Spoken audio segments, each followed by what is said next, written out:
শুভ শারদীয়ার প্রীতি ও শুভেচ্ছা জানিয়ে আজকে আমি আমার ভিডিওটা শুরু করছি। Hello everyone, welcome to my channel. আমি শর্মিষ্ঠা। আশা করি আমার সকল বন্ধুরা অনেক অনেক ভালো আছো, সুস্থ আছো। ওনার বাড়িতে থাকা মানে হচ্ছে কি রে বল, এই যে সব অ্যাকশন ফিল্ম দেখে বসে বসে। সিঙ্গাম 1 না 2 এটা বলা। আমার হাজব্যান্ড ঘরে থাকা মানেই হচ্ছে ও এই সকাল থেকে টিভি খুলে থাকবে আর যত রাজ্যের অ্যাকশন ফিল্ম সব একটার পর একটা দেখতে থাকবে। আজকে হাজব্যান্ড ঘরে ছিল বলে একদম সকাল সকালে কিন্তু আমাদের ব্রেকফাস্টটা রেডি হয়ে নিয়েছিল। আর অফ ক্যামেরায় তোমরা নিশ্চয়ই বুঝতে পারছো ঘর দৌড় কিন্তু একদম টিপটপ, মানে সকাল সকাল আমার সব কাজকর্ম কিন্তু কমপ্লিট হয়ে গেছে। আসলে পুজোর মধ্যে না যত তাড়াতাড়ি ঘুম থেকে উঠে সংসারে সব কাজকর্ম কমপ্লিট করে নেওয়া যায় ততই কিন্তু মঙ্গল। আর এখানে আমি মেয়েকে বললাম আয় একটু আমার সাথে ব্রেকফাস্ট করবি, আয়। ও খাবে না, ওর ব্রেকফাস্ট ওই একই হচ্ছে বানানা স্মুদি, এছাড়া ও হারগিজ কোনো ব্রেকফাস্ট করবে না। আজকের ভিডিওর শুরুতে তোমাদের এইটুকু আমি বলতে পারি, যারা আজকে এই ভিডিওটা পুরো ওয়াচ করবে তারা একটু হলেও উপকৃত হবে এবং তাদের অনেক কিছু তারা জানতে পারবে। আমি সবসময় বলি, বিশ্বাস করো আমি একা ভালো থাকবো বা আমি একা শান্তিতে থাকবো এটা আমি কখনোই আশা করি না। আমি চাই আমার যারা শুভাকাঙ্ক্ষী, মানে আমাকে যারা ভালোবাসে তারা সব সময় যেন ভালো থাকে। দেখো আমার মেয়ের জামা কাপড়গুলো তোমাদের সাথে ভুলেই গেছি শেয়ার করতে। দেখো এই একটা, ও তো মেন ম্যাক্সিমাম লং ফ্রক টাইপের কিছু পরে, আর এই একটা পার্পেল কালারের ফ্রক কিনেছে। এগুলো সব ওর ম্যাক্স থেকেই কিনেছি। আর এই একটা দেখো, এই একটা কিনেছে, এই যে এরকম কাজ করা, ঠিক আছে, অল ওভার এরকম কাজ করা। আমি একদম সামনে থেকে দেখিয়ে দিচ্ছি। এই একটা কিনেছে। মামা এই কালোটা একটু সোজা কর বাবা, এই কালোটা একটু সোজা কর।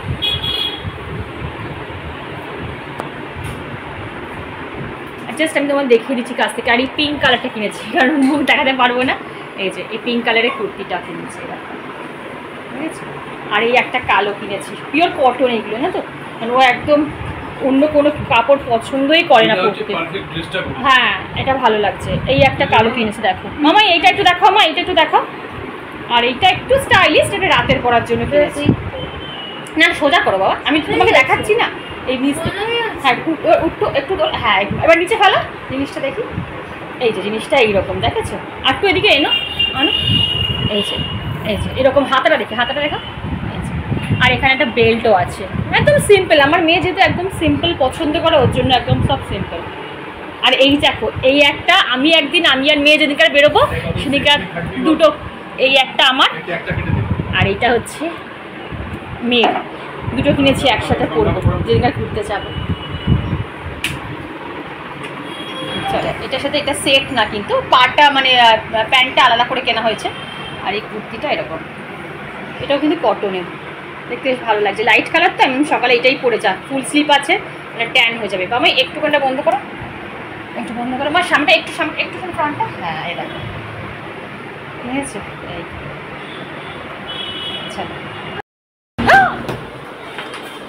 পারফিউমটা রেখে নেব, কি হবে না পারফিউমটা রেখে নেব। আমি জানি না এর মধ্যে এইসব ঢোকা থাকে। এইবারে বুঝতে পারছি মেয়েটা হয়তো একটু একটু করে বড় হয়ে যাচ্ছে। আসলে না আগের বছর অবধিরও কিন্তু ও একা কোথাও যায়নি।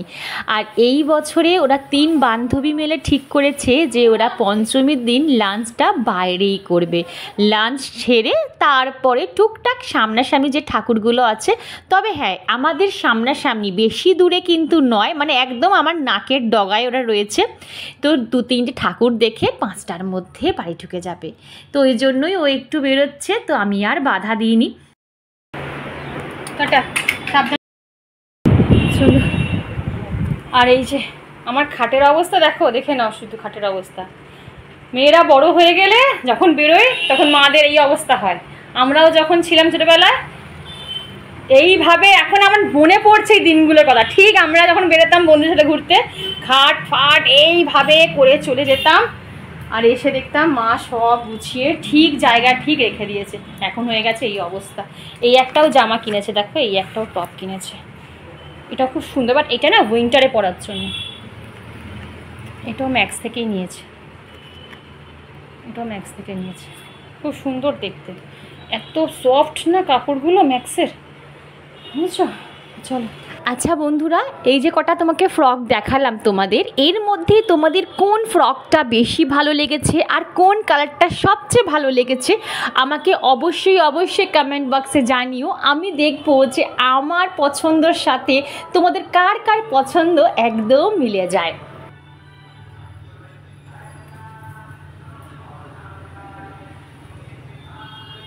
এইটা একটা স্ট্রেচেবল, জানো তো, এটা মোটামুটি সবাই পরতে পারে, যাদের একটু স্লিম ফিগার, টামিটা জাস্ট একটুখানি ম্যানেজেবল, তারা কিন্তু এই ড্রেসটা ইজিলি ক্যারি করতে পারে। আমি মেয়েকে বললাম যে তুই একদিন পরবি আর একদিন আমি একবার যেদিকে আমি ঘুরতে যাবো তো বাবার সাথে, সেদিকে আমাকে দিবি, আমি একদিন এই ড্রেসটা পরবো।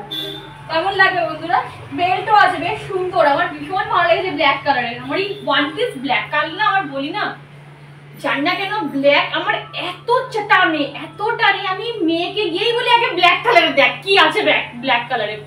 ওই দেখো না, দুটো ব্ল্যাক কালার নিয়ে নিয়েছে, কি ভালো লাগছে, মনে হচ্ছে আমি পরে বেরোই, বেশ ভালো লাগবে, কি খুব স্টাইলিশ, সুন্দরভাবে যদি সাজা যায়, হেয়ার স্টাইলটা ঠিকঠাক করা যায় না, কোনো কিছু লাগবেই না, তাই না? চলো এবার টক করে গুছিয়ে নি। আরে দেখো রুমালটা ফেলে গেছে, বললাম হাতে দিলাম, ব্যাগে ঢোকাইনি বলে ভুলে গেছে। বললাম একটু লিপস্টিক মাখলো না, ওই নাইকার যে লিপস্টিকটা আছে, লিপস্টিক না কি বলে নাইকার এটাকে আমি জানি না, এই যে নাইকা না রেনের, এই যে এটা ইউজ করেছি শুধু। চলো এবার আমি এগুলো গুছিয়ে নিই।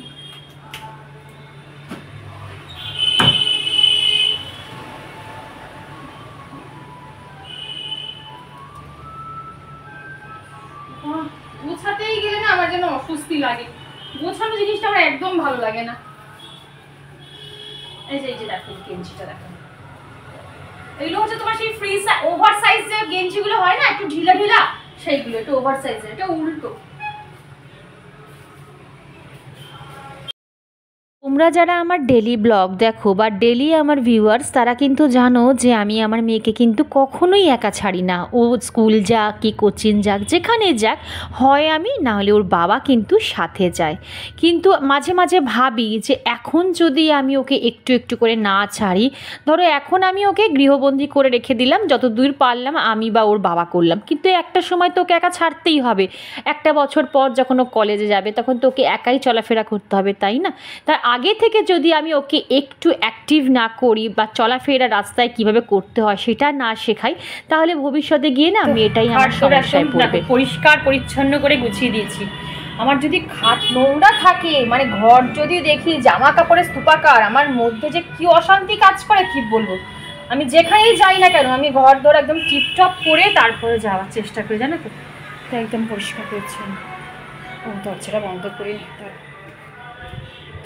চলো।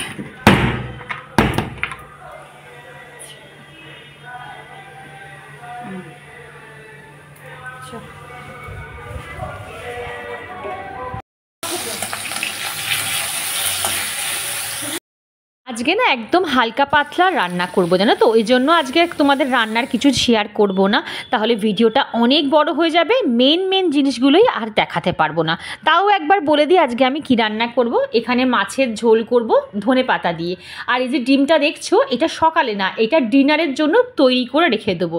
কি বলতো, পুজো কটা দিন না দুবেলা হেসেলে ঢুকতে একদম ভালো লাগে না, ওই জন্য না আমি সকালেই দুবেলার রান্না সেরে রেখে দিই। আর যেদিনকার মনে করব যে না বাবা পুজোর 2 দিন বাইরে খাবো, সেই দিনকার শুধু সকালটায় রান্না করে রাখি আর রাতে তো বাইরেই খাই। আর এখানে দেখো একটু পেঁয়াজটা ভেজে নিচ্ছি, কারণ আজকে আমি একটুখানি লাল শাক করব, লাল শাক ভাজা আর একটু ওল সেদ্ধ দেবো। তো এই হচ্ছে আমার লাঞ্চ মেনু। এই যে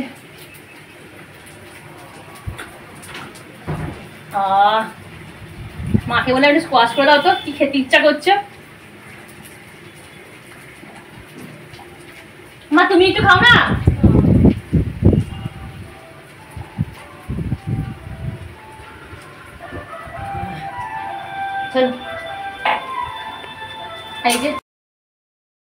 সকাল থেকে আমাদের এখানে এত জোরে বাজনা মানে গান চলে না, আমি যে ক্যামেরা অন করে কথা বলবো তারও উপায় নেই। ইভেন আমি যে কখন ভয়েস ওভার দেবো আমি সেটাই বুঝতে পারি না। আমি জানি না কপিরাইট খাবো কি না, ঈশ্বরের নাম করে তো ভিডিওগুলো আপলোড করছি, এবার যদি কপিরাইট আসে আমার আর কিছু করার নেই বন্ধুরা। আচ্ছা, তোমরা আমাকে আগের ব্লগে 2-3 জন একটা কমেন্ট কোয়েশ্চেন করেছিলে যে আমার মেয়ে যেখান থেকে হেয়ার কাটিং করেছে সেখান সেই পার্লারটার অ্যাড্রেস কোথায়। ওই পার্লারটা না আমাদের নিয়ারেস্ট, মানে আমরা যে বেহালাতে থাকি বেহালার নিয়ারেস্টেই পার্লারটা। তোমরা আমি প্রপার অ্যাড্রেসটা তোমাদের দিয়ে দেবো। আর ওখানে এসেনশিয়াল সোলস বলে একটা কোম্পানি, তোমরা জিজ্ঞেস করেছিলে পাওয়া যায় কি না, হ্যাঁ ওখানে ওই কোম্পানির প্রোডাক্ট কিন্তু পাওয়া যায়, তোমরা গেলে ওখানে ইজিলি অ্যাভেলেবেল। তো চলো বন্ধুরা, এইবারে রূপচর্চা করার সময়। আর বাইরে যে কি সুন্দর হাওয়া দিচ্ছে কি বলবো, কিন্তু আমাদের এখানে তো যেন সকাল থেকে রাত অবধি গান বাজে। জানি না আমি কপিরাইট খেয়ে যাবো কিনা, যদি দেখি খুব আওয়াজটা নয়েজটা খুব বেশি আসছে তাহলে আমি তোমাদের ভয়েস ওভার দিয়ে দেবো, আর যদি কিনা ঠিকঠাক আসছে তাহলে এইরকম ভাবেই ভয়েসটা যাবে। আচ্ছা, আমি চেষ্টা করেছিলাম জানো তো যে প্রত্যেকটা দিন তোমাদের সাথে বিউটি রিলেটেড মানে একটু একটা একটা করে প্রত্যেকদিন হোম রেমেডি শেয়ার করবো, কিন্তু যেহেতু আমি ডেলি ব্লগ করছি না, দিচ্ছি না, ওই জন্য হয়তো তোমাদের কাছে ব্লগগুলো একটু দেরি করে পৌঁছাচ্ছে। বুঝতেই পারছি তোমাদের হয়তো খারাপ লাগছে যে শর্মিষ্ঠা আরেকটু আগে দিলে হয়তো ভালো হতো, কিন্তু কি বলতো ডেলি যদি আমি ব্লগ আপলোড করতে চাই তাহলে আমাকে এই সন্ধ্যেবেলাটা বসে বসে পুরো এডিটিংয়ের পেছনে টাইমটা দিয়ে দিতে হবে। আমি আর তার ঠাকুরও দেখতে পারবো না, আর একটু বেরোতেও পারবো না, মানে ফ্যামিলির সাথে টাইম দিতে পারবো না। তো ওই জন্য ঠিক আছে, একটুখানি মানিয়ে গুছিয়ে নিও। যেদিন যেদিনকার আমি ভিডিও বানাবো সেদিনকার আমি তোমাদের কথা দিচ্ছি একটা না একটা মানে মারাত্মক মারাত্মক হোম রেমেডি শেয়ার করবো। আজকে যেমন শেয়ার করছি, আর প্রত্যেকটা আমার হোম রেমেডির মধ্যে মাস্ট মাস্ট মাস্ট যেটা প্রথম জিনিস থাকবে সেটা হচ্ছে দুধের শট। এই দুধের শটটা আছে আমাদের স্কিনের পক্ষে এত ভালো কি বলবো।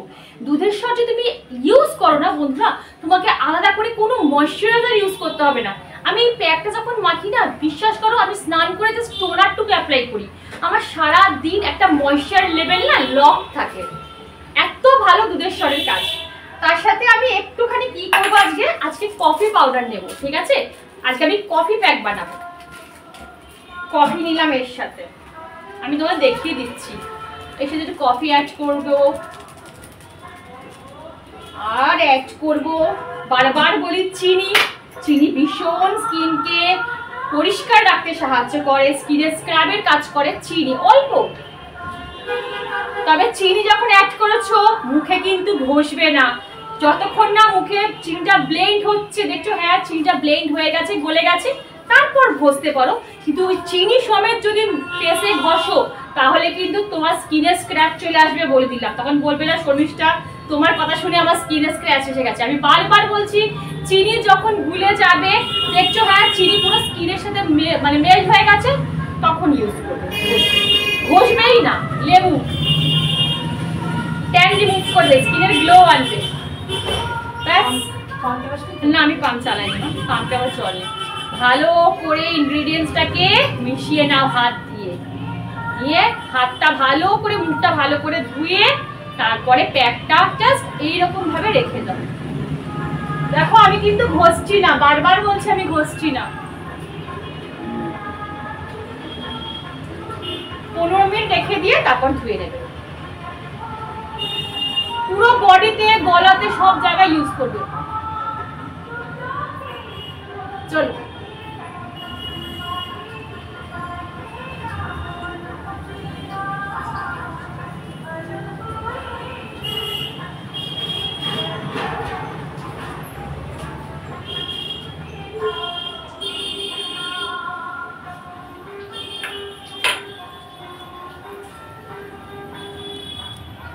তোমাদের জাস্ট দেখিয়ে দিচ্ছি, আমি ঠোঁটে কিছু অ্যাপ্লাই করিনি, দেখো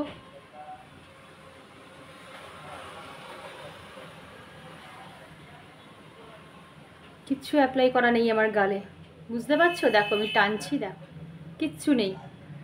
দেখো আমি এখনও টোনারও অ্যাপ্লাই করিনি, ঠিক আছে? তাতেই দেখো আমার ঠোঁটটা দেখো কতটা পিঙ্কিশ, আর এই গালগুলো দেখো চিকবোনগুলো কত গ্লো করছে। তোমরাই দেখে আমাকে কমেন্ট করে বলবে আমি ভুল বলি কি ঠিক বলি। আমি যে যে রেমেডিগুলো দেবো সেগুলো একবার অন্তত সময় করে ট্রাই করে দেখবে, তোমরা নিজেরাই বুঝতে পারবে। দেখেছো? কোথায় চকচক করছে। ফর্সা কালো কোনো ব্যাপার না, আমি সবসময় বলি ফর্সা কালো কোনো ব্যাপার না, স্কিনটা দেখবে কতটা হেলদি আছে।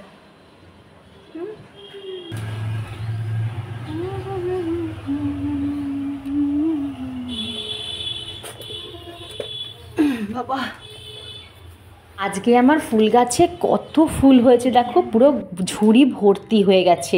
এই কটা দিন যদি মানে এই পুজো কটা দিন যদি এই হারে ফুল ফোটে না, আমার ইচ্ছা আছে ষষ্ঠী আর অষ্টমীতে এই গাছের ফুল দিয়েই মাকে পুষ্পাঞ্জলি দেওয়ার। আর আমি খুব চেষ্টা করব অষ্টমীর আগে এই ব্লগটা আপলোড দিতে, যাতে তোমরাও এই ছোট্ট ছোট্ট কয়েকটা রেমেডি ফলো করতে পারো। জানো তো বন্ধুরা, মা দুর্গা কিন্তু লবঙ্গ ভীষণ পছন্দ করে। তাই দেখবে মা দুর্গাকে ফুলযুক্ত 108টা লবঙ্গ লাল সুতো দিয়ে মালা গেঁথে মাকে অর্পণ করা হয়। তোমরা যদি সেটা না পারো তাহলে তোমার বাড়ির যে কজন মেম্বার আছে, 3 জন 4 জন 5 জন যে কজন থাকুক, প্রত্যেকের নাম করে একটা ফুল সমেত লবঙ্গ মাকে অবশ্যই কিন্তু পুষ্পাঞ্জলি যখন দেবে তখন মায়ের পায়ে অর্পণ করবে। আর অবশ্যই কিন্তু অষ্টমীর দিন একটা পদ্ম ফুল মায়ের চরণে অর্পণ করবে। আর একটা ছোট্ট রেমেডি বলি বন্ধুরা, তোমাদের বাড়িতে যদি মা দুর্গার ফটো থাকে বা মূর্তি থাকে, তোমরা প্রত্যেক দিন যদি 2টো করে কর্পূর আর 2টো ফুল সমেত লবঙ্গ দিয়ে মায়ের কাছে আরতি করো না, দেখবে এতে কিন্তু সংসারের বাধা বিপত্তি অনেক কেটে যায় আর শ্রীবৃদ্ধিও কিন্তু হয়।